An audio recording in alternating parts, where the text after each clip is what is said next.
Eu vou falar um pouco assim do que eu conheço, né? Conheço há pouco tempo, né? O Viveiro, o espaço fica lá no Campos do Vale, né? Perto do Morro Santana, Campos do Vale da URGS, né? Daí o espaço do Viveiro foi um lugar começado pelos estudantes, assim, né? Na biologia, estudantes da biologia, e também junto com os professores da botânica, né? Um espaço que busca a, a conservação, assim, plantar árvores nativas, né? Árvores da região do sul do Brasil, aqui, né? Através do processo de fazer mudas, né? É praticamente assim que eu senti de falar agora, assim, também. Se alguém quiser complementar aí também, é isso também. Haribo. Bueno, pessoal, boa tardezinha para todos, quase noite, um dia bonito e ao mesmo tempo temos aí que saudar, né, o Rafael que está disposto aí a falar um pouco sobre a sua história, mas ao mesmo tempo também eu acho que ressaltando, né, que ele tinha comentado já em relação ao GVC, o Grupo Viveiros Comunitários, ele surgiu inclusive em grande parte até para o pessoal que está lá em Maquiné, né, o Luciano, e o pessoal ali mais das antigas, em 1997, 98. Eles vieram falar comigo, professor, nós queremos fazer um grupo de extensão para trabalhar com viveiros e tal. Aí fizemos um projeto, então já temos 22 anos, ou 23 anos quase, né? E já passou, acho que mais de uma centena de pessoas, de estudantes, e tem trabalhos aí com agricultores agroecológicos, com quilombolas também, com indígenas, guaranis, caingangue, enfim, e sempre em associação com o DAIB, né, da Biologia, o Diretório Acadêmico do Instituto de Biociências, o velho DAIB, né, que a gente fez parte também quando eu era estudante, muitos de vocês que estão aí, pessoal da Bio, que foi muito importante na nossa vida, né, marcante, inclusive, e o Biociências também, que nos ampara, que nos dá apoio, e a URGS, que nos dá condições para a extensão seguir nesse caminho muito importante, né? A gente até tem um vídeo, depois a gente pode até passar o link ali, um vídeo que a gente apresentou no salão de extensão, bem legal também, falando do nosso trabalho, de produção de mudas, trabalhar com agrobiodiversidade em pequenos espaços, que é uma coisa legal. Então a gente está lidando com jardins biodiversos, né, quintais biodiversos, uma coisa assim. Então a gente está sempre trazendo plantas de fora, né, dos belés lá de Antônio Prado, ali no sítio Capororoca também, aqui no Lami, e enfim, pega aí também dos quilombolas alguma coisa, e a gente vai fazendo um resgate e ao mesmo tempo também mantendo o que a gente chamaria de os guardiões da agrobiodiversidade. A gente se considera, né, naquele conceito de guardiões da agrobiodiversidade, que é um conceito que nos parece importante, né? Que eu acho que desde que seja até desde um quintal que mantém as plantas da sua região, ou enfim, que façam parte da diversidade que vem de geração a geração se mantendo, né? A gente vai no contraponto às plantas daninhas, né? Com as punks, inclusive. O Valdeli Knupp é um grande parceiro nosso, a gente está sempre em contato com ele. Ele foi professor nosso, né? Aqui na biologia da URGS também, e levou muito daqui, e a gente aprende, continua aprendendo com ele sobre a questão das punks, que para nós é muito importante, e também a questão da Jussara e a floresta em pé como um grande desafio, né? Porque a gente sabe que, infelizmente, os modelos chamados de desenvolvimento ou de ocupação da ocupação do solo, né, a transformação da natureza em monoculturas. A gente faz um embate forte, né, uma crítica muito forte à questão das monoculturas. Inclusive, dentro da universidade, a gente acredita que tem que se abandonar pesquisas com monoculturas. E vai muito dinheiro nisso, é salário de professor, de laboratórios, empresas que vêm financiar. A gente não quer isso. A gente é pago pela sociedade, né? E a universidade é sim um espaço público, e ela tem que corresponder aquilo que a sociedade, né, espera dela e nos cobra também. A gente é muito cobrado pelo pessoal dos agricultores agroecológicos, e a gente tem muita coisa boa aqui no estado, pessoal. Então, assim, essa gurizada aí que está trabalhando com a Jussara, para nós é muito importante. O Rafael vai falar um pouco, mas antes dele falar, a gente quer botar um videozinho que fala um pouco do trabalho, né? Um trailer ali do vídeo da Jussara, se alguém puder colocar para mim. Aí o pessoal vai botando seus nomes ali, o Rupental, o Lucas também, Betina, quem mais?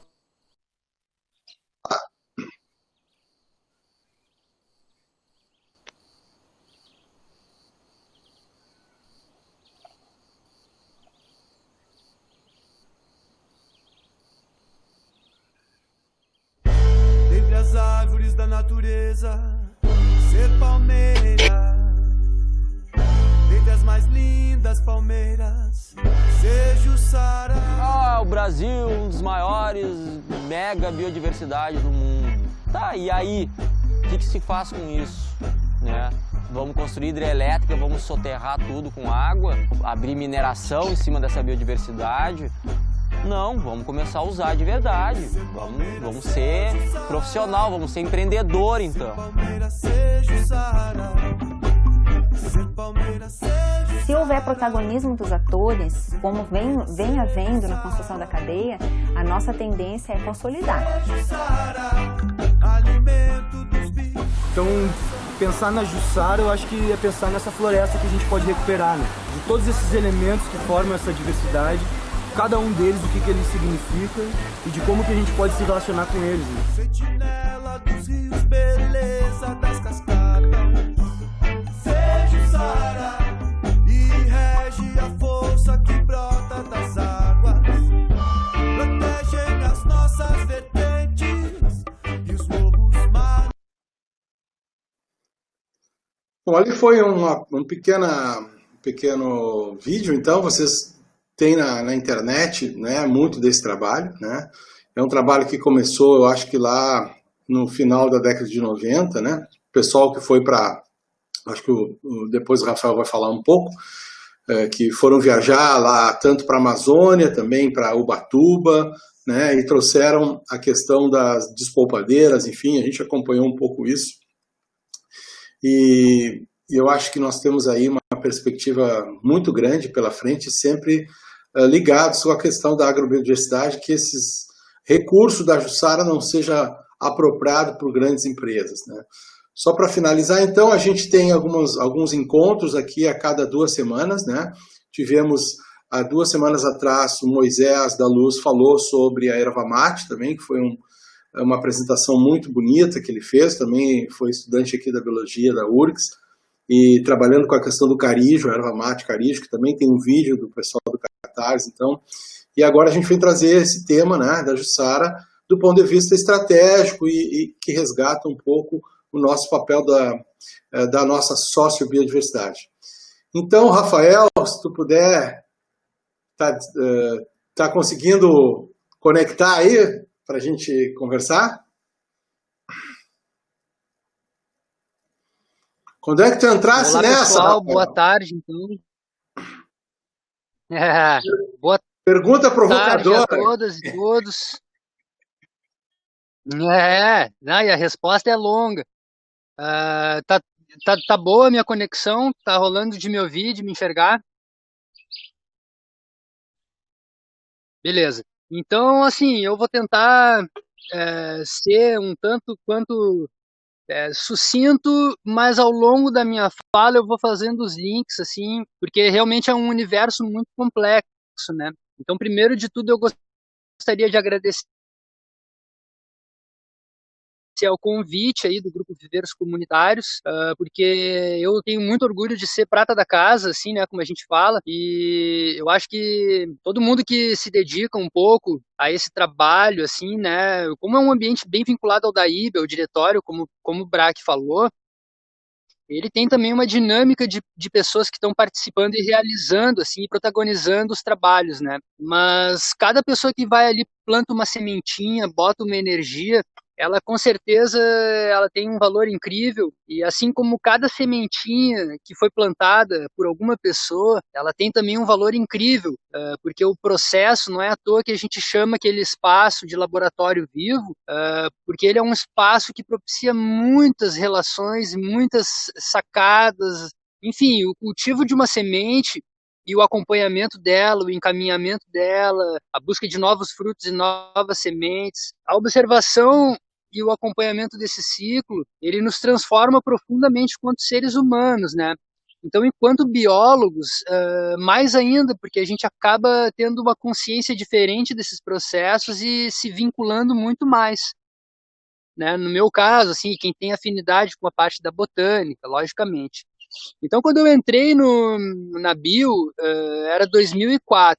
Por meados de 2005, eu comecei a me envolver mais com as questões do diretório, fazer parte do viveiro. A gente organizou o Encontro Nacional dos Estudantes em 2006 e teve um trabalho muito bacana que foi planejado, projetado assim pelos meus colegas da época, que já estavam mais avançados, né, nessa questão toda, desde a prática botânica, essa questão de escrever projetos, assim, uma galera super bem capacitada. Então foi um projeto super bonito, que foi executado, assim, e ali mais ou menos foi a minha aproximação, e onde eu fechei mesmo com o grupo, né, com o Viveiros Comunitários, comecei a me dedicar ao longo da minha caminhada nesse projeto de extensão. Eu fui bolsista, Uh, fiz várias saídas de campo com o pessoal, também trabalhamos com comunidade. Mudou um pouco a temática, porque antes a gente tinha muita ênfase na questão da recuperação de áreas, né, a partir das ocupações verdes. Então a gente cultivava muitas matrizes, muitas essências florestais, assim, né, sempre mais voltado para essa aplicação, digamos assim. E hoje em dia essa questão da agrobiodiversidade ela veio mais à tona, assim, eu acho que muito também em função desse ciclo das pessoas e das demandas, né, do que se traz. Então agora tem um olhar muito forte sobre essa questão da alimentação, né, das punks. Então o grupo também deu uma renovada, ele se modificou desde a época que eu entrei, né, mas o bacana é ver que aquele espaço ele continua pulsando muita vida, assim, né. Então as plantas, elas, quando elas se sentem à vontade, se cria um ambiente favorável, elas se desenvolvem, assim, elas transformam muito o ambiente e os outros seres vivos que estão interagindo com elas e com aquele ambiente, principalmente nós, seres humanos. A gente é muito influenciado, assim, pela presença das florestas, pelo desenvolvimento das plantas, né? Isso é uma coisa que acontece, assim, especificamente naquele espaço do viveiro Bruno Irgan, né? Um salve pro Brunão, também nosso mestre, amigo, querido, que nos ensinou tanta coisa e que recebeu em homenagem, né? O viveiro foi batizado Viveiro Bruno Irgan, esse que é vinculado ao DAIB, ao Campus do Vale, que é uma das sedes que o Viveiros Comunitários, o grupo, já ocupou, né?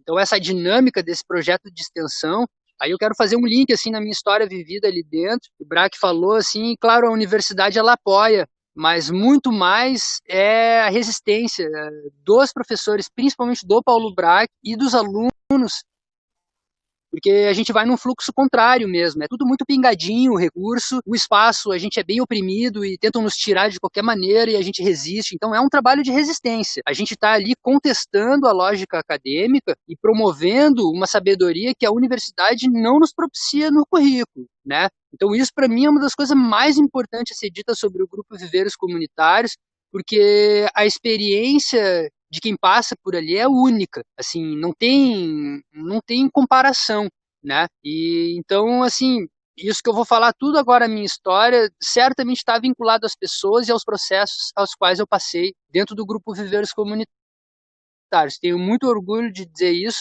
boto muita fé em todo mundo que está trabalhando e tiro meu chapéu pro Braque, porque ele é um cara que resistiu sempre, assim. Teve outros professores também, Sérgio Leite, o Jarenkov também, enfim, o Valdeli, né, muitos professores que passaram já, né, nessa caminhada, mas o Braque é o cara que apadrinhou mesmo e que segura as pontas quando o negócio fica quente. Então, como é que eu encontrei a Palmeira Jussara? Foi mais ou menos junto com esse vínculo meu com o Viveiros, eu comecei a conhecer pessoas que estavam assim envolvidas, né, em outros processos. E quando a gente pega uma cancha ali, a gente começa também a querer expandir os horizontes, vivenciar outras histórias, aprender com outras pessoas. E o Luciano Corbellini foi um cara estratégico, assim, porque ele já estava aqui se estabelecendo em Maquiné, e eu estou falando de Maquiné do Vale da Forqueta, tá? Onde eu tenho a minha casa e onde eu tenho uma relação mais íntima com a Palmeira Jussara, certamente. Foi ela que me trouxe até aqui, e por ela eu me estabeleci também, né? A partir daí, com meus amigos Lucas Nascimento, o Gabriel Poester, Guilherme Fur e o Rodrigo Cossio. A gente se juntou, nossos cascalhos contados, e adquirimos essa propriedade em conjunto. E é aqui que a gente desenvolve assim, esses trabalhos de uma maneira bem franca, né? Com a propriedade,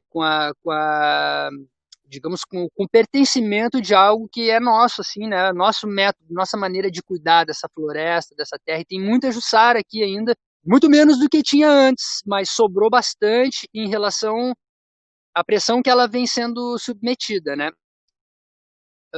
Essa aproximação começou em 2008, tá? Quando eu conheci melhor o Luciano e comecei a frequentar a propriedade dele aqui em Maquiné. Isso fez com que eu também conhecesse, aliás, o Hamilton Munari, eu já conhecia da época das saídas de campo com o Braque. A gente conheceu ele uma vez numa disciplina. E então, para mim, esses foram as duas principais referências no início, assim, né? Não gosto de não gosto de entrar nesse mérito de quem trouxe primeiro. Às vezes surge essa conversa assim, quem é que trouxe aqui para o Sul a história da Jussara? O Vivan já vinha trazendo essa conversa há um tempo, assim, para cá, né? Daí tinha o pessoal da Anama que estava com esse olhar. O Luciano, em algum momento, ele foi para a Amazônia também, passou um tempo lá, eu acho que foi em 2000 e alguma coisa. E no início dos anos 2000. Então, essa similaridade do açaí da Amazônia com a palmeira Jussara, ela fez com que, em algum momento, esses protagonistas reconhecessem que era uma coisa muito parecida, né? A palmeira, o fruto que ela dava e o potencial dela como alimento. Além do palmito, como a polpa do fruto tinha também um potencial alimentar e econômico, né? Eu comecei a me credenciar mais a história da Jussara depois que eu já era viverista, e eu fui para Ubatuba aí trabalhar com o Luciano, fomos eu e o Nascimento. A gente foi trabalhar num estágio voluntário no IPEMA.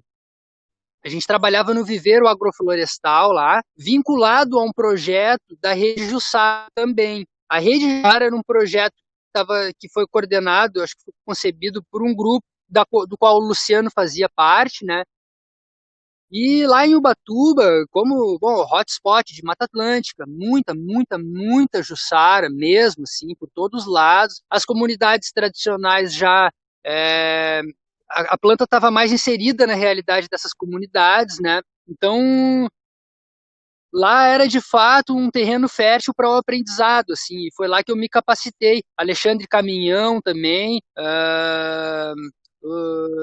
Enfim, foi lá que eu comecei a me capacitar para treinar o corpo para colheita, que já é um outro aspecto. Assim. Então a gente conhece a planta, eu fui conhecendo a biologia dela, como é que ela germinava e tal. Fui conhecendo esses protagonistas, conheci o alimento, mas eu não sabia colher ainda, eu não sabia fazer a polpa, produzir, né?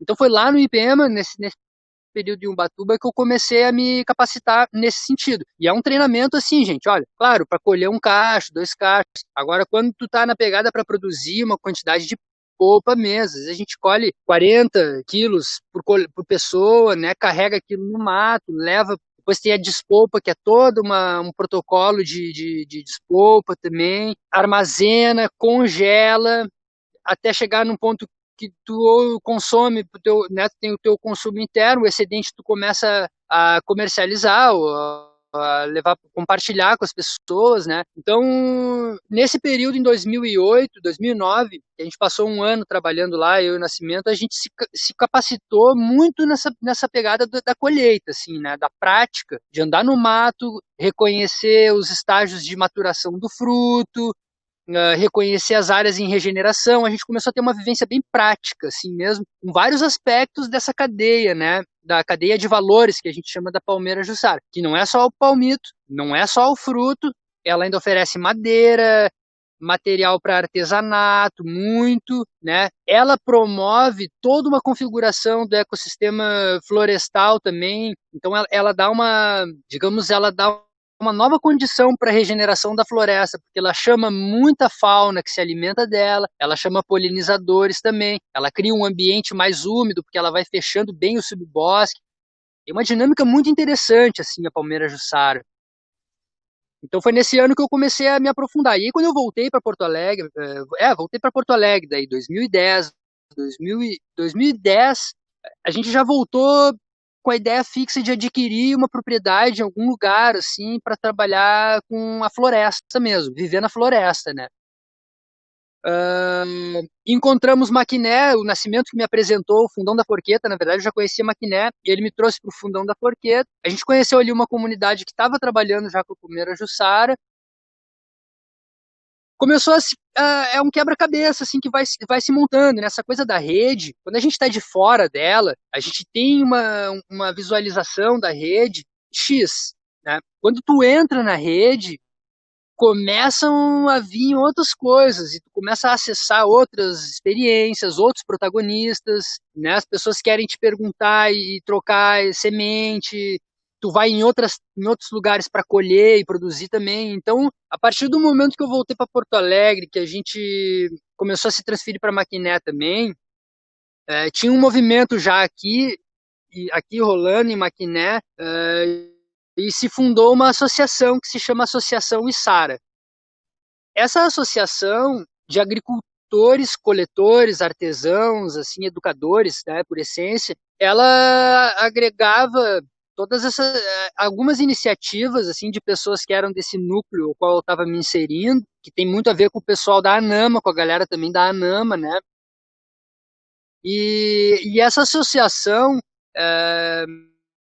ela começou a trabalhar com captação de recurso para fortalecer a cadeia produtiva local. Então a gente aprovou uma série de projetos ao longo de 4, 5 anos, 6 anos, inclusive esse filme que foi feito pelo pessoal da Catarse e pela Associação Içara em conjunto, foi produzido, ele vem de um desses projetos que a gente aprovou nos editais, e a gente conseguiu ao longo desse tempo também estruturar essa comunidade, essa pequena rede local, com despolpadeiras, com freezers para armazenar aquilo, né? Então a gente montou pequenas unidades locais, a gente promoveu feiras em contrapartida, a gente trabalhou com divulgação na comunidade ao longo desses anos. A gente trabalhou com o pessoal que colhia palmito, né, que extraía o palmito de uma maneira ilegal e predatória. A gente trouxe algumas dessas pessoas para dentro da associação e hoje tem um grande amigo que é um dos caras que mais está coletando Jussara e produzindo polpa. Ele antigamente trabalhava com a extração ilegal do palmito. Então a gente também bate muito nessa tecla, assim, né? E eu fui me qualificando. Então, hoje, assim, as 2 últimas safras eu não colhi muito porque aqui no nosso vale a produção foi mais baixa e eu estava meio machucado, estava com o meu corpo já assim numa situação onde não consegui colher, né, Jussara. Mas está cada vez maior a demanda pela polpa, o entendimento de que ela é fundamental nos processos de regeneração de áreas degradadas, de fortalecimento e consolidação dessas áreas em estágios, né? Às vezes no início é difícil de tu entrar com Jussara numa área que está muito pobre, ela precisa já de algum suporte de umidade, de subbosque, de floresta, assim, então, mas ela entra nesse planejamento da recuperação, ela entra com muita força, assim, né? Ela tem muito esse potencial. E aqui, principalmente assim, Mata Atlântica, não precisa nem ser estrito senso, né? A gente vê que ela ocorre em Viamão, Barra do Ribeiro, em regiões onde talvez não seja o forte dela, mas ela vem super bem, assim, dentro da mata nativa, dentro de uma condição boa. A gente semeia por lanço de semente, semeia plantando muda também, né? Enfim, ao longo dessa minha caminhada, hoje eu tenho já algumas experiências, né, juntando assim lá em Ubatuba, onde foi muito forte, e depois a parte que eu trabalhei aqui em Maquiné também, bastante experiência ao longo dessa cadeia complexa, assim, né. Então, artesanato também eu trabalho e faço alguns artesanatos com ela, assim, ela dá para fazer artesanato da semente, dá para fazer artesanato da palha do cacho, né, de uma maneira que não é prejudicial para a biologia, para o desenvolvimento, para a regeneração da planta. E assim, a utilização com madeira também foi uma coisa que prejudicou bastante ao longo da história da palmeira jussara, tanto é que o nome que ela carrega por aqui é ripeira, né, porque ela é uma madeira reta, é uma madeira que no seco, se ela fica protegida, ela fica um vidro, muito dura, assim, então ela era muito usada para fazer ripa de telhado mesmo, né. Eu acho que, assim, existem várias perspectivas de proteger a planta na floresta, de estimular o cultivo dela, não um monocultivo, né, mas, digamos, o cultivo em escala, o cultivo com ponto de vista comercial, assim. Ela vem muito bem associada a bananal, né, em lugares, em formatos que não são especificamente de florestas nativas, né, de florestas preservadas. Aí uma questão é o extrativismo dela na floresta, nas matrizes e tal, que a gente entra no mato só para colher o fruto e defende ele. A outra coisa é tu começar a enriquecer um bananal que quer transformar em agrofloresta, por exemplo, com o palmeira jussara. Tu vai assim, ó, lançar muita jussara, plantar muda, daqui uns anos tu vai ter muita jussara. E tu vai ter que raliar, selecionar ela. Ela vai começar a te dar palmito, né? Tu vai colher aquele palmito também, tu vai selecionar matrizes que vão ficar para dar o fruto. Então é um cultivo com um manejo mais conduzido para o ponto de vista de produção da planta, né?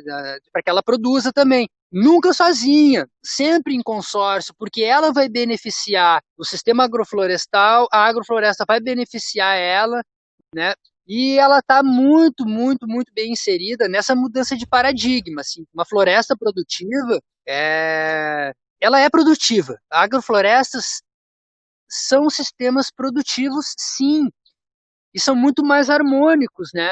Do ponto de vista, obviamente, florestal.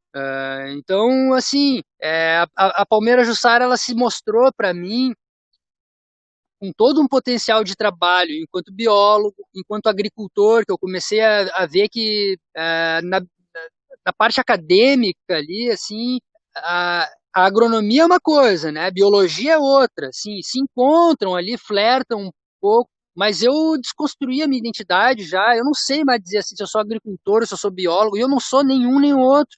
De fato, trabalhar com agrofloresta é trabalhar com uma gama muito mais ampla de conhecimentos, geologia, geografia, né, antropologia, muito, a gente tem que olhar as comunidades, assim, os povos tradicionais, ver como é que eles lidam com a relação com as florestas, e a gente aprende muito com isso. Então, assim, eu estou aprendendo ainda. O que eu tenho certeza já é que eu quero a Jussara me acompanhando na minha caminhada de vida. E eu quero acompanhar a Jussara também nas manifestações de vida dela, assim, né? Então é muito interessante quando a gente sobe o morro e vai numa área bem preservada e entra num jussaral onde a Jussara domina tudo e lá é ela quem manda, né? Assim, a floresta, né? E ela é uma floresta onde tem áreas dominantes de Jussara, assim. E aqui para baixo a gente é que conduz o processo. Então, aqui no morro, perto da propriedade, a gente semeia muito pro lance e ela já tá vindo nas capoeiras, assim, tipo, tomando conta geral, né? Então, eu quero essa proximidade e eu tô cada vez mais vinculando, né? Não só eu, quando eu falo também, eu tô falando desse grupo todo que tá comigo, o pessoal da Içara, o pessoal aqui da minha propriedade, assim, porque a gente tem uma sinergia muito forte com várias palmeiras, né? Aqui, ó, eu me escorei aqui do lado desse aqui, o Gerivá tá junto com a palmeira direto por aqui, assim, com a palmeira jussara, né? O butiazeiro não chega tanto dentro da floresta, mas também tucum, geonoma, né? A guaricanga, assim. Então, a jussara, ela vem com essa força da família das palmeiras, assim, e a gente... O GVC, o DAIB, sempre teve, assim, também uma admiração e uma prática de trabalho e de vivenciar experiências com as palmeiras muito fortes também, né? Então, foi um pouco nesse contexto que eu me aproximei, que eu me desenvolvi e que eu cheguei aonde eu cheguei, né? Como pessoa, como ser humano que se relaciona com a palmeira jussara. Certamente é uma planta que vem para confirmar para a gente assim, que os potenciais de conservação das florestas não passam pelo isolamento, pelo fechamento das unidades de conservação. O ser humano tem que estar presente, assim, a gente tem que se convencer disso, porque esse isolamento ele torna mais frágil, sabe? A gente tem que voltar a desenvolver esse senso de pertencimento. Isso é crucial, é fundamental, né? A gente aprende isso muito com os povos indígenas, que as preservações das florestas, elas sim estão associadas à presença do ser humano. Agora, a presença de uma maneira consciente e sensível. A gente tem que se sentir parte do todo. Não adianta a gente querer chegar para ocupar florestas. Não é isso. A floresta tem que nos ocupar antes de tudo. A gente poder também ter essa coisa da observação e da ação, né, do proceder observando a floresta. Assim, os parâmetros têm que ser o da floresta. Então a gente vai contra a força da natureza, né? Então eu acho que de uma maneira bem ampla, assim, a Jussara, ela tem esse potencial de aproximar seres humanos de uma compreensão mais natural também, né? Quando a gente toma o açaí, como a polpa do açaí Jussara, digamos assim, vou dizer o açaí é o alimento, mas é a polpa da Jussara, então, que eu quero falar. Ela traz a magia da cor, né? Daquela coisa da brincadeira, as crianças se encantam, os adultos também.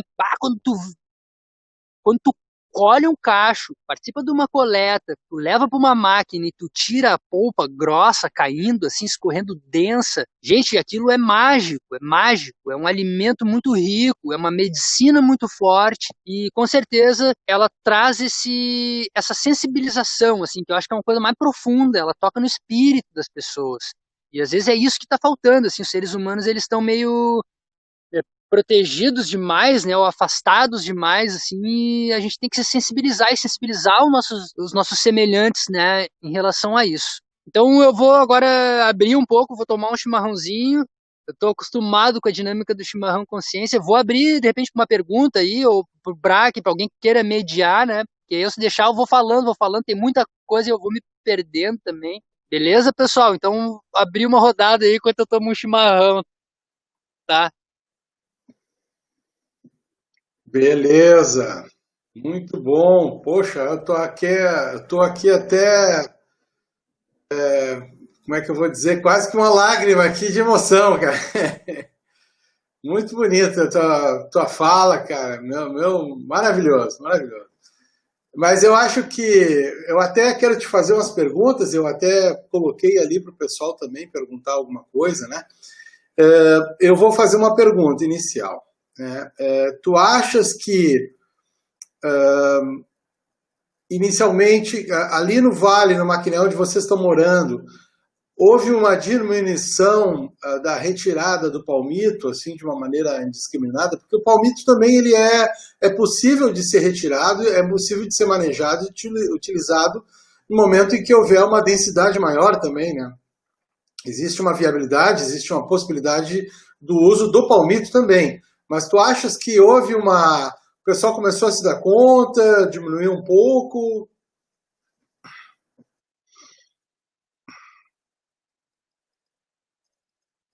Bom, essa sempre foi uma questão chave do palmito, né? O palmito é delicioso, é super nutritivo, tem umas histórias umas sacadas do palmito muito legais, que a água do palmito, da planta, olha só que viagem, ela cura o veneno do mata-olho, sabe? A gente aprendeu isso com o Hamilton.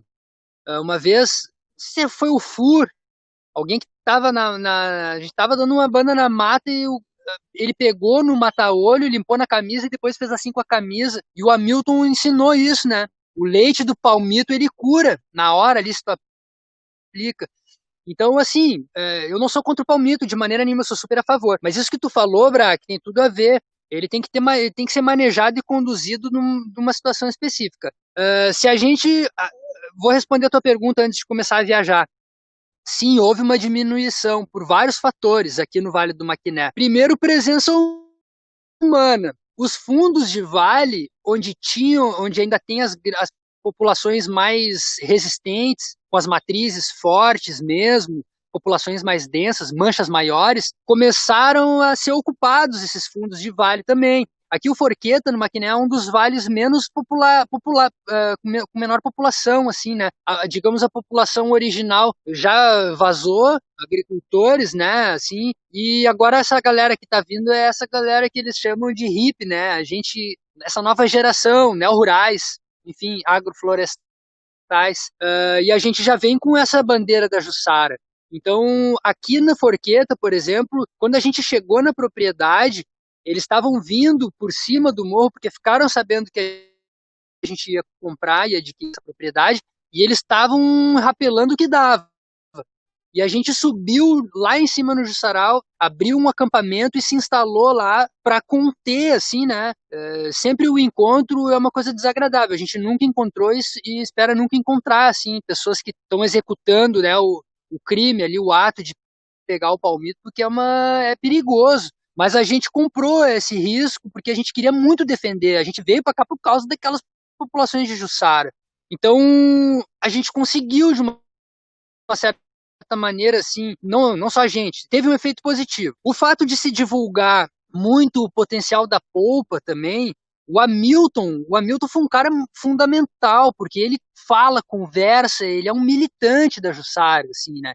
E ele é um cara local. Então ele foi convencendo as pessoas também aos poucos, né, de que aquilo era legal, de que aquilo era bacana, a informação vai circulando. Então, assim, essa diminuição começou a ocorrer um pouco por conta disso, né, dessa conscientização, dessa nova perspectiva econômica também que até então não existia, né.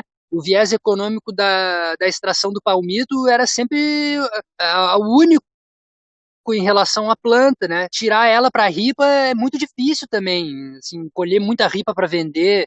Então, colher o palmito para vender era fácil, tinha muita demanda, né, dos restaurantes, pastelarias e litoral norte, principalmente do Rio Grande do Sul. E também, assim, quando se começou a abrirem agroindústrias que poderiam processar palmeira real, isso abriu também uma porta para a palmeira Jussara, para o palmito de Jussara ser esquentado dentro dessas pequenas agroindústrias e entrarem no mercado. Então, eu agora há pouco vi o Cristiano, não sei se foi o Cristiano do Centro Ecológico ou o Cidilon, que fez essa fala e eu achei muito interessante. Essa era uma porta de entrada, assim, ou saída, né, da palmeira Jussara, saída da floresta e entrada no mercado, porque esquentava o palmito. Então, assim, teve uma operação policial, depois de muita denúncia, inclusive a Associação Içara fez várias, assim, denúncias no Ministério Público e tal, que havia uma rede organizada de crime mesmo. Então, inclusive teve uma colega nossa bióloga, se eu não me engano, a Lívia, que é delegada da Polícia Civil e tal, e ela participou de uma operação que estourou várias agroindústrias que esquentavam o palmito clandestino, né, ilegal de Jussara, vendiam, enfim, como palmeira real, muitas vezes, com palmito, né, de baixo valor e tal. Então, assim, sim, houve uma diminuição e tem muito a ver com vários elementos fortes, né? Nunca é uma coisa só. Eu acho que uma mudança de paradigma cultural, ela é muito difícil e ela passa por uma consistência de vários elementos que estão ali atuando e dando, né, um alicerce para que essa cultura se modifique. Eu acho que hoje em dia é bem menor a incidência de derrubada de palmeiras para extração de palmito ilegal. Ótimo. Poxa, olha, que conhecimento, tia. Mas, na realidade, a falta de política pública, né? Se houvesse uma política pública que pudesse fazer com que esse produto viesse mais para a merenda escolar, né? Fosse colocado à disposição da população para a melhoria da alimentação, enfim, para criar algumas pequenas cadeias, né? Que é importante também que se criem pequenas cadeias do uso dos produtos da floresta, né? Pequenas, sempre, porque a gente sabe que, até era uma outra pergunta que eu ia fazer, mas já que ninguém se propôs de colocar, e eu sou muito chato também, xereta, a questão, tu acha que a Coca-Cola, essas grandes empresas, elas não estão de olho também, já tentaram? Existe um perigo de que a polpa da Jussara seja apropriada por grandes empresas e daqui a pouco elas vão depreciar o preço e vão jogar para escanteio o pessoal que produz a polpa que não seja dentro dos padrões que eles estabelecem junto com o Ministério da Agricultura?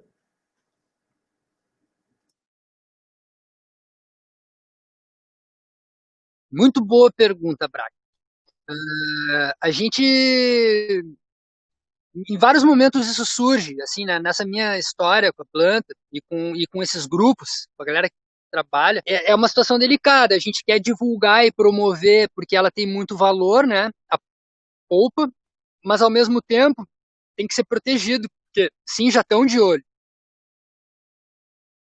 E não é olho pequeno, não, é olho gordo, olho grande, porque são esses grandes conglomerados, né, que querem encontrar mais uma bola da vez para, digamos, fazer a sua imagem ficar, né, uma imagem melhor, ter um produto legal, ampliar mais ainda a sua margem de lucro e entrar de sola num recurso que tem muito valor, né? E que a tendência dele é ter cada vez mais valor. Na Amazônia a gente já vê isso, né? O açaí da Amazônia ele passou por esse processo e hoje em dia vale muito mais a pena talvez exportar o açaí, porque olha o jeito, olha onde está o dólar. Então na Amazônia tem uma galera já que exporta açaí e o melhor açaí vai para fora, né? O que fica já é uma qualidade menor, assim. Eu também estou falando, eu não tenho tanto conhecimento, mas eu sei que isso ocorre em vários contextos de produção, tá? E aqui não vai ser diferente, assim, né? O que eu acho, assim, que é fundamental aí a gente, assim, trabalhar essa coisa da formação, do conhecimento com a planta, né, da capacitação, da produção desse alimento, mas, por outro lado, também a gente tem que ter essa consciência econômica, né, e não dá para ter medo de, assim, a gente precisa divulgar isso, né, e a Coca-Cola vai ser inevitável. O que acontece? Se não tem ninguém trabalhando, se o trabalho não vale a pena para o agricultor, certamente ele vai acabar acessando esse mercado da Coca-Cola. Então, além de desenvolver a cadeia produtiva, a gente tem que ter esse olhar da economia local, né, e tentar fazer isso de uma maneira real. Isso só acontece fortalecendo a nossa rede local, né? As redes locais elas têm que estar fortalecidas. Só assim a gente consegue proteger, digamos assim, e fazer com que esses grandes conglomerados, essas grandes potenciais e forças de mercado, elas tenham que se adequar às realidades de produção local, né? Claro, é utópico isso, mas eu acho que quanto mais fortalecidas estiverem as redes locais, menos esses mercados, esses monstros de mercado vão conseguir sugar esse recurso e fazer desse recurso o que eles bem quiserem, assim, né? Então, eu acho que em certo ponto é inevitável que isso aconteça. Melhor é que eles entrem num giro de uma coisa que já está acontecendo, porque tem muita gente que acaba o quê? Colhendo cacho verde, tipo, não espera amadurecer, isso baixa o padrão de qualidade do produto, né? A grande escala de produção. Então, se a Coca-Cola resolver botar o açaí de Jussara, ou sei lá o que for, nos produtos dela, vira já uma coisa assim, né? Eles vão querer de caminhão, não é saquinho, né? Então, assim, já tem a Mercur, por exemplo. A Mercur está desenvolvendo uma história que é bolsa térmica com a semente da Jussara.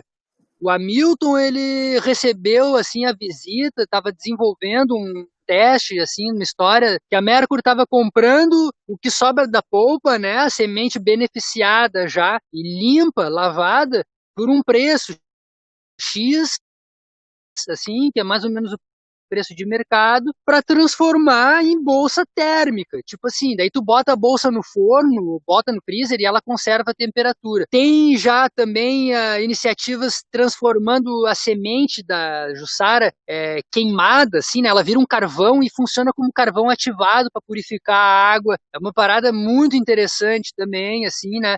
Então, pouco a pouco, assim, a tendência é a gente desenvolver e divulgar e promover esse recurso, ele chegar aos olhos e aos interesses dos grandes, só que ele já tem que chegar sendo visto como uma coisa que está num contexto mais Sim. protegido, né? Então, por isso que a presença das comunidades e dos agricultores A nessas áreas de organização. preservação Sim. é importante, né? Assim, A organização é fundamental porque senão vão ser explorados como já que o extrativismo ele é um ponto fundamental também, né, para manutenção do uso sustentável dos recursos, né, não florestais, não madeireiros no caso. De certa maneira, a organização e cooperativas ela é fundamental para dar uma, digamos assim, uma resistência para que as pessoas não sejam aviltadas e serem tratadas de uma maneira, como poderia dizer, subexploradas, né? Superexploradas, como é o caso do pinhão, por exemplo. Né? O pinhão é um produto nobre, mas que quem vai colher o pinhão vai subir na araucária, lá está arriscando a sua vida, vai ganhar R$1 ou R$2 por quilo de pinhão que ele vai juntar, mas o intermediário que vai ganhar no meio, né? E depois lá no mercado vai chegar a R$12, quer dizer, o cara ganhou quase nada, ele tem que trabalhar que nem um danado, isso para ele também é ruim. Então, como é importante a organização de cooperativas. O Cristiano, do Centro Ecológico, já tinha colocado ali também, né, que a Coca-Cola foi procurar a cooperativa Econativa na Serra, procurando para comprar uma marca. Né? Aqui no litoral, a cooperativa comercializa a Jussara. Então, também, o Cristiano, se quiser falar aí também, a gente toca aí, Cristiano. Fica à vontade. Oi, boa tarde, professor, boa tarde, turma. Não era a minha intenção, eu fiquei sabendo da conversa aqui meio que de última hora, me inscrevi bem de última hora e queria mais ouvir vocês falarem. Fiquei muito, muito feliz em ouvir, Rafael, todas as nossas histórias aí, né, cara? São muitas histórias para contar, né? E é muito bom, inclusive, relembrar isso tudo, né? Que vocês aí, né, e todas as outras regiões do Brasil, do litoral, né, envolvendo a R de Jussara, que cada grupo, cada família, cada pessoa que se envolveu em todo esse trabalho, né? E, de fato, professor, eu quis comentar isso porque não tinha como não comentar, que a gente recebeu hoje essa notícia de que a Coca-Cola procurou a cooperativa Aurora, na Serra Gaúcha, para comprar, eles estão negociando, na verdade. É possível que a cooperativa Aurora possa fazer parte da Coca-Cola nos próximos tempos, aí, se assim eles se acertarem nos negócios, né? E eles também procuraram a cooperativa Econativa, que nós assessoramos, que foi uma cooperativa fundada em 2005 aqui no litoral. Na verdade, foi uma proposta do Centro Ecológico para as famílias, para os grupos aqui do litoral. Depois ela se estendeu também na Serra. E na Serra, então, ela foi procurada para ser comprada. E, na verdade, o interesse deles é a marca da Econativa, não a cooperativa em si, né? Porque a cooperativa já está comercializando produtos orgânicos, produtos ecológicos no mercado, né? Já tem aí uma pequena historinha. E essa coisa é assim mesmo. Quando a estratégia deles é essa, é comprar e nos desarticular, nos fragilizar. Então, é muito importante que o senhor colocou, professor, de nós conseguirmos nos manter fortes, unidos, entendendo que é só assim que a gente vai conseguir avançar e consolidar os trabalhos que a gente vem aí há tantos anos lutando, com tanto esforço, com tanta dedicação, né, com tanta história de cada um e de cada uma, né? Estamos falando aqui da Jussara hoje, mas tem tantas outras coisas que se faz, né? E os grupos econômicos, eles estão aí, né? É uma coisa muito triste, mas é real isso que está acontecendo, né? Obrigado, Cristiano. Ali o Francisco Chico Siliprandi falando também que poderia usar na arborização urbana. O que tu achas, Rafael?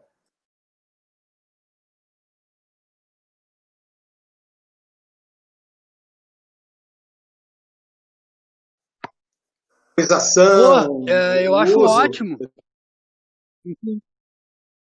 Eu acho ótimo. Inclusive, assim, ó, Santa Catarina é mais comum. Aqui em Maquiné tem bastante isso, né? As cidades, digamos, do interior, assim, cidades, municípios rurais, onde a história daquela cultura local acompanha também a palmeira, se tem muito nos quintais. É uma coisa que se vê, assim, paisagismo nos quintais das casas, porque chama passarinho, então o pessoal gosta dela como paisagismo. Eu, em Porto Alegre, encontrei várias na arborização urbana, inclusive matrizes de semente já, porque são plantas produtivas, né?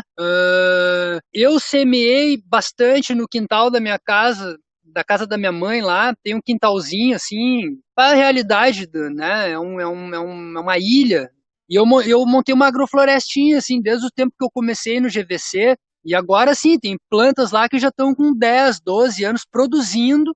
Então, eu tenho uma agrofloresta urbana que produz. E eu já tirei polpa, eu tiro fonte para artesanato, né? E assim, Gerivá tem muito, muito, muito pela cidade. Pensa-se metade desses gerivá que foram plantados na terceira perimetral de Porto Alegre poderiam ser palmeira jussara tranquilamente.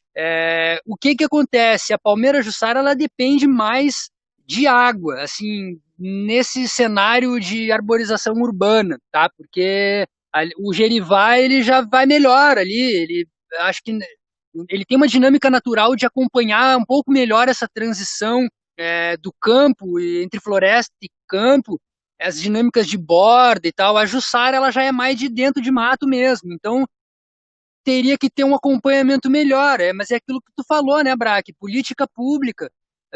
O pessoal planta qualquer coisa e não cuida, não existe. Então, claro, teria que haver potencial, ela tem muito. Eu não tenho dúvida disso. Inclusive, eu já faço né? plantio de um ano.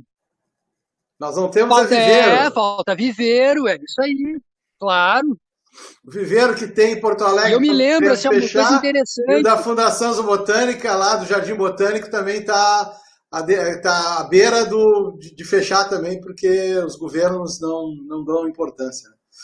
Tem ali o Cláudio, gostaria de fazer uma pergunta? Cláudio. Pode ser. Estão ouvindo? Cláudio? Claudinho? Eu não. Alô? Estão ouvindo? Estão me ouvindo? Sim. Ah, beleza. Vale, Rafa. Oi, pessoal, tudo bem? Deixa eu botar a câmera aqui para não ficar tão longe a coisa.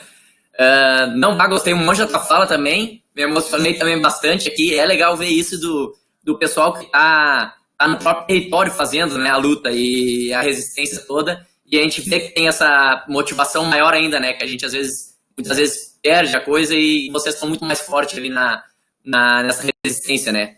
E a importância que tem de a universidade se abrir para isso também, né? Mas eu ia te perguntar o seguinte, da comercialização que tu falou ali, eu imagino que o principal seja da polpa mesmo, né? E aí tem redes, justamente até essa questão da Coca-Cola que falaram aí, que a gente tem que fortalecer essa articulação, né?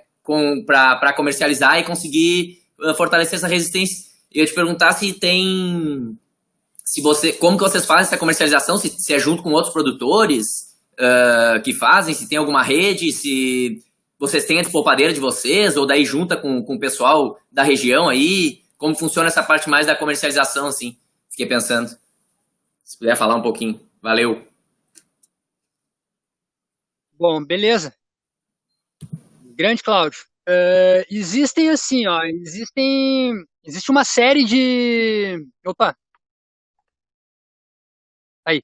Existem alguns arranjos que são diferentes, né? No meu caso específico, eu tô sem polpa que eu produzo, tá? Eu não tô produzindo polpa. Mas eu tô levando polpa para a cidade, vou falar assim abertamente, tá? Porque eu acho que também a gente tem que lidar com essas coisas fora do âmbito dos tabus, assim, né? Então, o produto que eu comercializo, ele é produzido, a polpa que eu comercializo, tá? Na cidade. Em Porto Alegre eu levo polpa. Ela é produzida caseira por agricultores, né, por produtores de polpa, que são agricultores, está vinculada à agricultura familiar, e são componentes da associação Içara. Tá? A gente não tem, assim, digamos, é produzida nessas unidades familiares mesmo, que a gente montou ao longo dos anos, com os projetos que a Içara conseguiu aprovar a captação de recurso. Ele não tem rótulo, né? teve uma época que tinha rótulo e tal, mas ele não é um produto da agroindústria, que pode ser comercializado no comércio formal. Tá? Eu comercializo informalmente. Assumo o risco por isso, né? As pessoas que estão consumindo de mim, eu sempre trabalho essa questão também, e a gente tem que assumir o risco. Enquanto consumidor, eu consumo muita coisa que está por fora do mercado, que é vigilância sanitária, é imposto, sabe? É um monte de norma que muitas vezes o agricultor, o produtor, ele não tem condição de atender isso tudo. Ele quer comercializar o excedentezinho dele de polpa na feira, por encomenda, né? Tem agroindústrias que compram, por exemplo, frutos de coletores, enfim, e produzem uma polpa certificada para a comercialização formal também. E não são poucas, assim, aqui no Litoral Norte a gente tem uma série de cooperativas que já estão trabalhando com isso, né, agroindústrias familiares. Então, assim, tem como encontrar, né, muitas vezes elas estão mais acessíveis aos mercados locais, assim, por exemplo, Torres eu já sei que tinha, como é que é agora me fugiu, não sei se é Copete. Tem uma cooperativa que tinha uma lojinha que eles vendiam sorvete de várias frutas nativas e entrava, também tinha polpa de Jussara, né? Enfim, tem vários acessos, assim, né? E tem várias maneiras de produzir, já existe um plano como é que eu vou te dizer? Tinha uma época que eu estava acompanhando mais, tinha um plano piloto para gerar o que seria toda a normativa, né, de categorização, de forma de coleta para produção, assim. Então essa parte ela está se desenvolvendo e eu acho que assim a tendência é cada vez ter mais esses arranjos também, né, ter mais produtores informais, pequenos produtores. Daqui a pouco a coisa pega é difícil montar uma agroindústria, sabe, assim. É muito investimento, é muita dedicação, né? Tem que muitas vezes ter pessoas que estão trabalhando só na gestão e na manutenção dessa agroindústria, né? Então, a gente, enquanto associação, a gente não conseguiu vencer esse gargalo. A gente conseguiu, sim, desenvolver uma cadeia produtiva local e informal, assim, né? Então, tem alguns arranjos, assim, tu procurando, tu vai conseguir. Infelizmente agora não me vem à cabeça. O Cristiano saberia talvez dizer mais, assim, né? Eu sei que o pessoal do Centro Ecológico tá muito avançado nessa parte do trabalho, assim, sorvete, na época que a gente fez o filme lá em 2016, já tinha essas iniciativas se desenvolvendo, assim, né? Então, com certeza existem várias maneiras desse produto, do consumidor chegar nesse produto. Ainda é uma coisa incipiente, com certeza, por falta de política pública, por falta de interesse em fortalecer essas comunidades e essa forma de trabalhar com a polpa, né? Porque o próprio mercado ele vai proteger a Coca-Cola também. Tem várias leis e vários mecanismos que inibem o pequeno produtor e impedem ele de transportar o produto, de beneficiar, sabe? Por se tratar de uma planta ameaçada de extinção, isso tem que ser normatizado e regulamentado de uma outra maneira, né? Então são vários desafios, assim, mas está rolando, né? Eu acho que cada vez está crescendo mais. O Eduardo Rupental fala ali que na feira do produtor de Osório conseguimos uma geleia de açaí de Jussara com banana e polpa de Jussara aqui nos Aguapés de Osório. Então a Joana Batista Rocha fala também que o valor para as abelhas, né? Muitos trabalhos que ela vem realizando o mestrado dela com as abelhinhas, né? Eu acho que as abelhas silvestres, acredito, e que os resultados são bem importantes nisso, né? E o Rupert também tinha comentado a questão aí da merenda escolar e outras questões também das cadeias que tu já falasse, né? Então tem esses assuntos, a Rosana falando também que compra a polpa de Jussara congelada aos sábados na Feirinha Ecológica da Redenção. Eu até, para complementar aqui, antes de tu falar, eu já comprei frutos também, e eu acho que o fruto talvez tenha um problema menor, né? Claro que agrega menos valor, né? Mas, por outro lado, ele tem uma problemática muito menor. No momento em que o fruto congelado, eu faço em casa, eu coloquei meu liquidificador que é 220 em 110, e ele vai batendo aos pouquinhos e ficou maravilhoso, né? E deu um resultado fantástico. E quem sabe também poderia ser um outro caminho, né? Para quem quer passar um pouco mais de trabalho e aumentar a demanda de frutos, quem sabe também comercializar o fruto congelado, mas isso também depende do pessoal da SEMA. Eu me esqueci de falar com o Leonardo Ruth, o pessoal lá, a Joana Bassi, porque eles são os caras lá que trabalham muito com essa questão de facilitar, né, e incorporar os produtos da agrobiodiversidade silvestre nativa nas cadeias, né, e esse pessoal tá bem atento a isso. Eu acho que existe um espaço também de construção aí, de facilitar essas questões todas.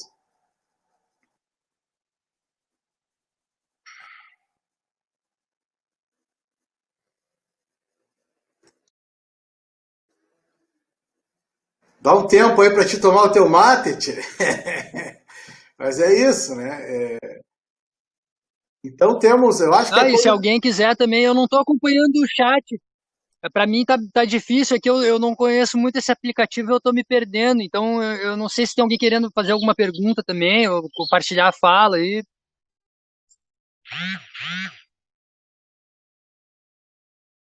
Essa questão dos polinizadores ali que a Joana comentou, o Rupental já falou da geleia, e enfim, eu acho que a gente vai tocando, até vamos pensar assim mais uns 15, 20 minutos, porque deve estar cansado também, né, da tua fala, enfim, e nós também, eu tenho uma outra reunião da Fundação Zoobotânica que a gente tem que tocar também aí, essa questão de como nós temos que manter os viveiros funcionando, né?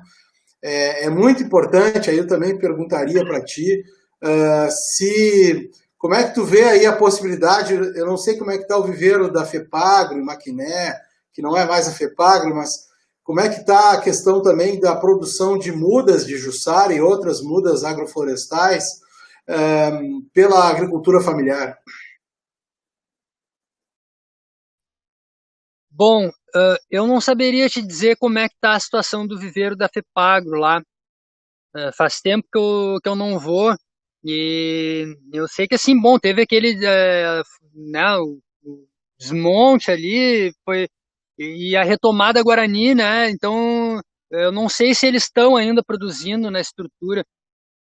Eu acho que, assim, o agricultor, ele tem por essência produzir muda, assim, né? Isso é uma prática que... Então, o agricultor que trabalha com agrofloresta, geralmente ele já está num nível de consciência onde ele sabe que ele tem que produzir muda também, né?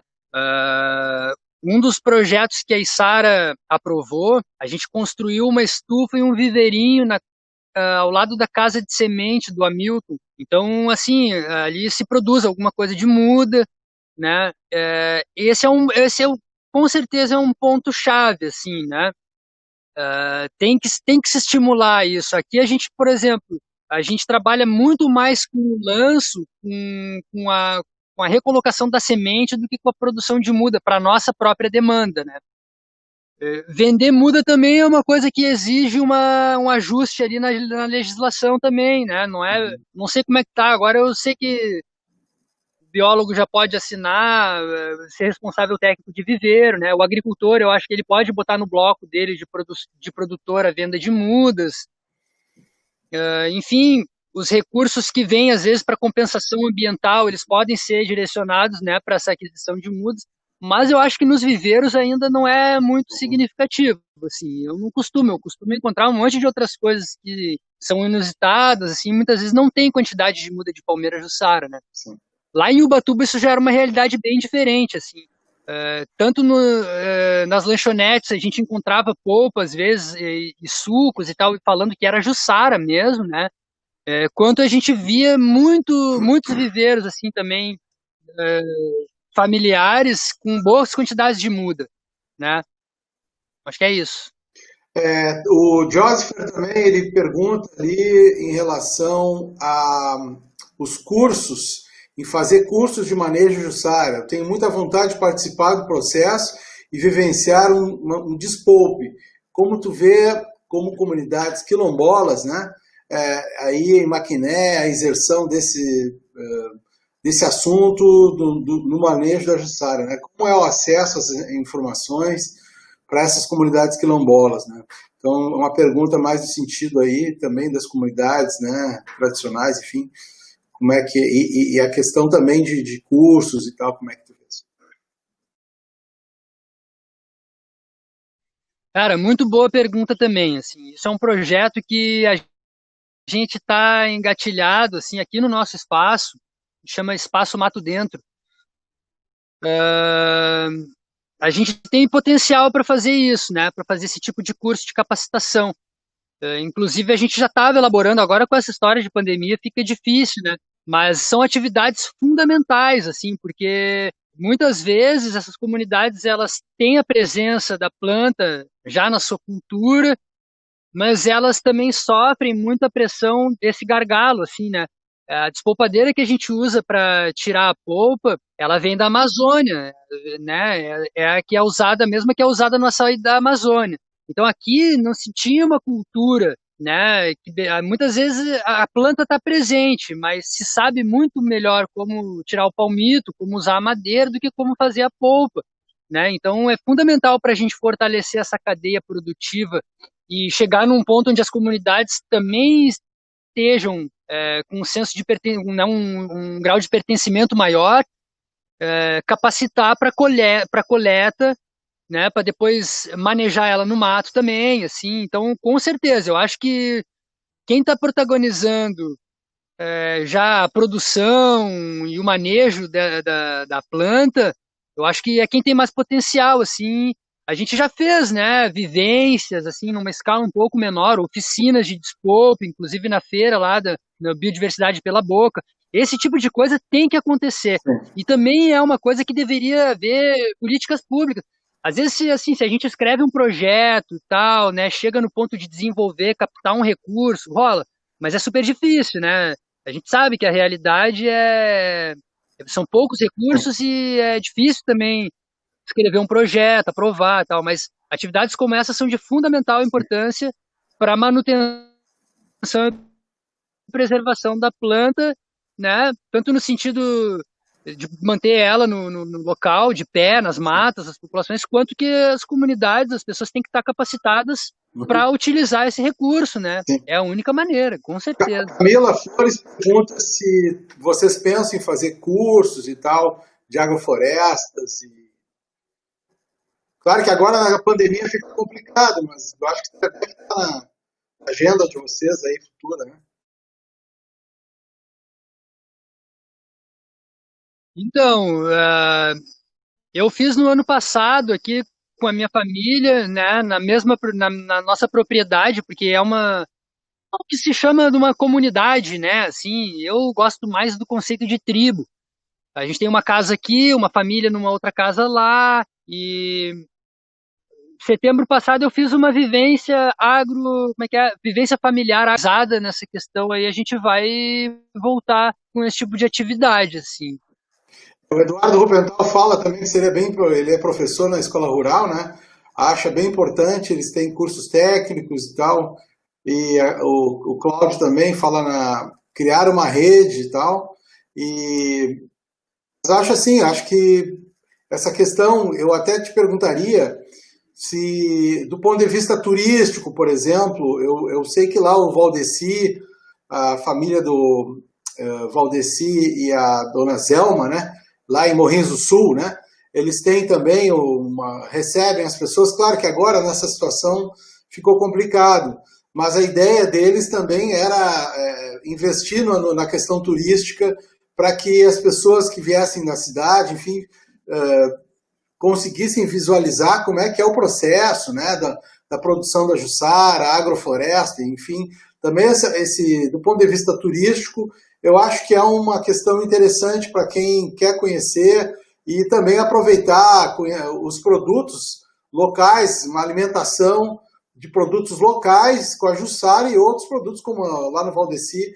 Isso rolava, né? Até ano passado, pelo menos, todo semestre eu levava meus alunos lá e sempre era uma maravilha, a gente trazia caixas de banana e trazia polpas, trazia uma série de coisas, mas agora ficou complicado, mas eu acho que essa questão também é outro elemento. Então, a gente fica aí na perspectiva também, né, que essa situação se melhore, né, para vocês também. A demanda está grande, que tu deixe de repente teu telefone também para a gente, até porque tu entregas também o queijo, né, pão de queijo e a polpa da Jussara. Não sei se tu quer deixar também teu contato.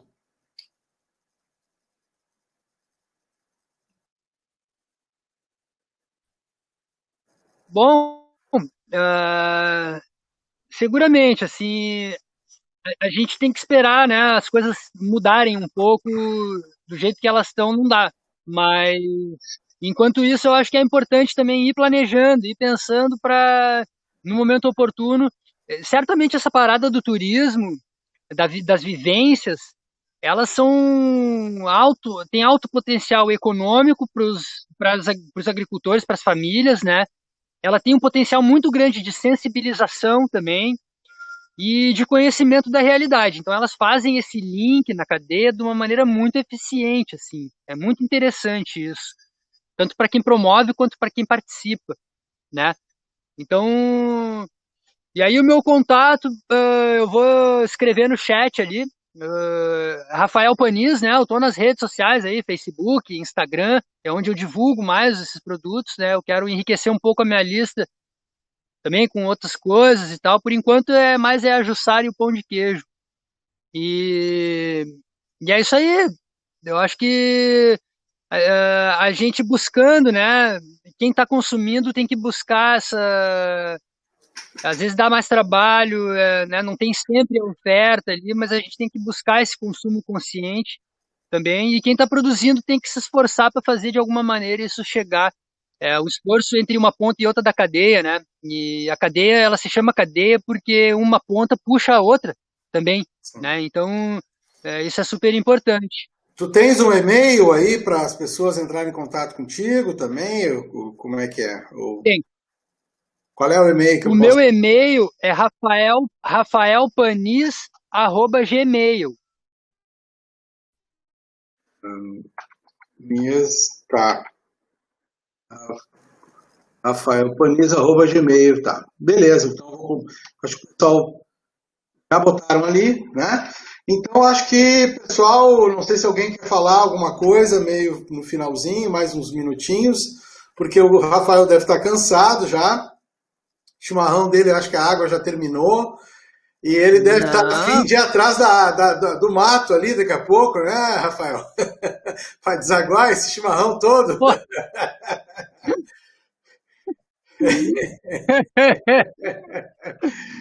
Tá certo, tia. Então, não, pessoal... o negócio é o seguinte, ó, cansado eu não tô. O meu problema maior aqui são os mosquitos, porque eu resolvi ficar no cenário da rua aqui. Vai, eu tô há 2 horas aqui, ó, eles estão me careando. Eu tô trabalhando, tô me defendendo, mas vai, incomoda. Não tem urucum aí, não? Sassafrás, alguma coisa? Então, pessoal, mais alguma pergunta? Alguém quer falar alguma coisa antes de terminar? Fale agora ou cale-se para sempre. Foi muito bom, Rafael. Agradecemos muito a tua fala mais uma vez. Né? Tu já fosse lá no Bill também, falasse. Maravilhoso teu histórico aí com o pessoal, com o Lucas, com o Luciano, essa turma toda aí que tá, junto com o pessoal da Nama também. O pessoal tem que segurar as pontas. A gente sabe que esse momento é ruim, né? Do ponto de vista político também. Cortaram o financiamento, políticas públicas para a nossa agrobiodiversidade, mas nós vamos resistir, né? A Bolívia hoje deu um resultado bom, deu um exemplo, e nós vamos dar uma virada, tia. Vamos dar uma virada pela agrobiodiversidade. A Jussara aí é uma das pontas de lança e vocês são nossos heróis aí da agrofloresta. Então, muito obrigado, tá? E a gente vai se conversando aqui há 3 semanas, dia 9, provavelmente, de novembro, né? A Betina depois, não sei se quer falar um pouco aí sobre uma nova rodada do GVC, de conversa sobre os produtos da agrobiodiversidade, as meninas aí que estão produzindo também óleos e aromáticos, enfim, Betina? Oi, posso falar sim. Tudo bem, gente? Agradecer, então, Rafa. Camila, tu quer falar antes? Tu disse que queria fazer uma pergunta rápida. De repente fala antes de eu encerrar.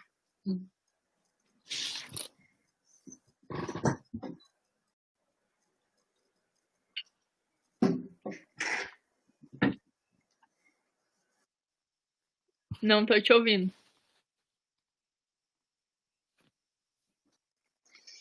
Camila. Bom, eu acho que qualquer coisa se manda um e-mail também, né, para o Rafa também. E, enfim. Então, no dia 9, a gente vai receber a Martina Ritter, que é uma bióloga também formada pela URGS, que também mora em Maquiné. E ela produz sabonetes com plantas nativas e está produzindo também agora óleos essenciais de plantas nativas. Então a gente vai estar recebendo ela para conversar sobre esse campo, que é uma nova possibilidade assim, né, de uso das plantas nativas aqui do sul. E várias plantas que não tem muitos estudos assim sobre ainda, acadêmicos, e agora está começando assim, né, esse movimento de cada vez mais estar usando essas plantas, fazer óleos, tanto óleos essenciais quanto óleos vegetais, né? Tem a possibilidade de fazer até com o coco do butiá, com o coco do derivá, né? E então vamos estar ouvindo o que ela tem a dizer sobre isso no dia 9. Aí fica o convite aí para quem quiser aparecer. E agradecer ao Rafa pela fala, então, foi muito especial, fiquei emocionado também. E tamo aí. Certo, pessoal. Então, estamos finalizando. A Camila depois manda lá uma pergunta pro Rafa, né? Porque nós estamos com outras reuniões agora, 19 horas, e estamos estourando o tempo, tá bom? Então tá, muito obrigado a todos, pessoal. Beleza, gente, eu queria... Desculpa, Braque. Certo. Assim, ó, eu queria só reforçar, assim, muita gratidão mesmo. Para mim é muito importante esse tipo de fala, de compartilhamento, porque eu tenho um vínculo muito grande com esse grupo, com esse projeto, assim, né, com esse ideal. Então, para mim, ele encerra também uma questão que é de retornar né, aquela fonte que certamente me criou.